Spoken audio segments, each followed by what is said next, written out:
السلام علیکم ورحمۃ اللہ وبرکاتہ۔ سورہ قریش کے بارے میں آپ نے بہت سی اچھی باتیں اور اس کے کمالات سنے ہوں گے، لیکن آج جو میں آپ کو بتانے جا رہی ہوں وہ سب سے الگ ہے، جو آپ کو پوری یوٹیوب پر یا کہیں بھی کسی بھی چینل پہ آپ نے نہیں سنا ہوگا اور نہ ہی دیکھا ہوگا۔ چلیے آگے بڑھتے ہیں۔ آج میں آپ کو بتاتی ہوں سورہ قریش کا ایک ایسا کمال جو زندگی میں تمہیں کہیں نہیں ملا۔ وہ یہ ہے کہ اگر تم چاہتے ہو کہ ساری کائنات کے خزانے جو زمین کے نیچے دفن ہیں اور وہ اللہ کے علم میں ہیں اور اللہ ہی جانتا ہے، تو پھر سورہ قریش کو اپنی زندگی کا ایسا ساتھی بنائیں جو کبھی جدا نہ ہو۔ سفر ہو، زندگی ہو، موت ہو، آخری وقت ہو، کھانا ہو، پینا ہو، اولاد کے لیے رزق مانگنے کے لیے گھر ہو یا جھونپڑی ہو یا محل ہو، اپنی زندگی میں اس کو اس طرح اپنا لیں کہ آپ ہوں اور یہ سورہ قریش ہو۔ خاص وقت کا خاص عمل اور نسلیں کامیاب ہو جاتی ہیں۔ اگر کوئی شخص سورہ قریش کو اس وقت پڑھے جس وقت میاں بیوی کے ملنے کا وقت ہوتا ہے، اس سے پہلے انسان اپنے لباس سے جدا نہ ہو اور صرف 3 بار، 7 بار یا 11 بار پڑھ لے، اس سے اس کو جو اولاد پیدا ہوگی وہ کبھی نافرمان نہیں ہوگی، باقی اللہ جانتا ہے۔ اچھا لباس دے گا، کبھی بھوک نہیں ہوگی، یعنی ان کو اللہ تعالیٰ پاک بہترین کھانے دے گا، کبھی خوف زدہ نہ ہوں گے، نہ غم سے، نہ دشمن سے، نہ کسی درندے سے، نہ کسی جادو سے اور نہ ہی کسی مشکل سے۔ ان کو بھوک کا خوف، غم کا خوف،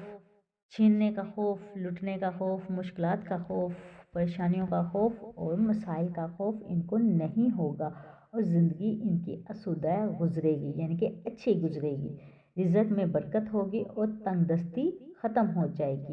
میرے رزق میں برکت، میرے مسائل حل، مجھے زندگی میں ترقیاں، اللہ تعالیٰ اس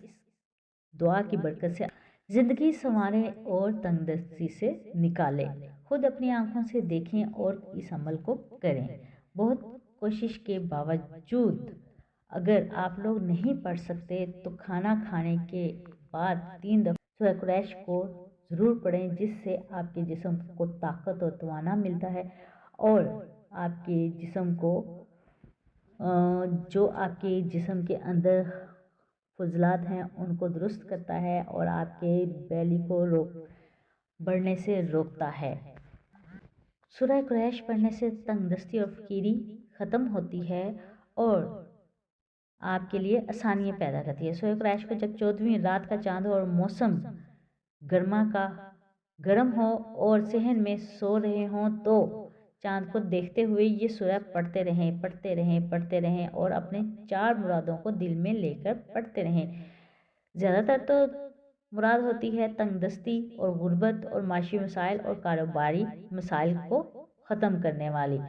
مراد نمبر 2، خوف کسی انسان سے ہو، جادو سے ہو یا کسی جانور سے یا کسی جن سے یا لیٹنے کے خوف سے، گمراہ ہونے کے خوف سے، فتنوں کے خوف سے، مشکلات کے خوف سے، پریشانیوں کا خوف ہو، زندگی کی ناکامیوں کا خوف ہو کہ آگے میری زندگی کیسے گزرے گی۔ تیسری مراد، آپ کو کہیں سے امن چاہیے اور آپ کو ہر حال میں تنگ دست اور بے حال محسوس کرتے ہیں اور آپ محسوس کرتے ہیں کہ آپ کی زندگی اس گوشے میں پہنچے جہاں آپ کا ساتھی مددگار نہیں، آپ کو کوئی حاصل کرنے والا اور ساتھ دینے والا کوئی نہیں، آج سمجھتے ہیں آپ تنہا ہو گئے ہیں۔ چوتھی مراد، آپ گناہوں کی گمراہی میں اور زندگی کی ذلتوں میں در بدر اور بدتر زندگی ہوتی چلی جا رہی ہے، تو اس سورہ قریش کو پڑھیں، جتنا ہو سکے پڑھیں اور ولیت چاہتے ہیں، فقیری چاہتے ہیں، تعلق چاہتے ہیں، اللہ سے نسبت چاہتے ہیں اور احسان چاہتے ہیں، آپ رات کی تنہائی میں آنسو چاہتے ہیں، تو یہ گرم موسم میں چاند کے نیچے لیٹ کر یہ والی دعا کا ورد کرتے رہیں یہاں تک کہ آپ سو جائیں۔ اور اسی طرح سورہ قریش بلا تعداد چاند کو دیکھتے ہوئے پڑھیں۔ بس ایک تصور ضرور کریں کہ اللہ اس دعا کے ذریعے آپ کی ہر دعا قبول فرمائے اور آپ کی زندگی میں آسانیاں پیدا کرے، آپ کی اندھیری راتوں کو روشن کر دے، تنگ دستی کو دور کر دے اور خوف کے اندھیروں کو اور ذلت کے اندھیروں کو اور ظلمتوں کے اندھیروں کو، ناکامیاں جو آپ کو ناکامی ملی ہیں ان سے نکالے، اور اللہ تعالیٰ سے دعا کریں کہ آپ کو اس چاند کے روشن کی طرح روشن کرتے۔ اس سورہ کی برکت سے اپنی تجلی اللہ تعالیٰ عطا فرماتے ہیں، اور عمل کا ہر چاند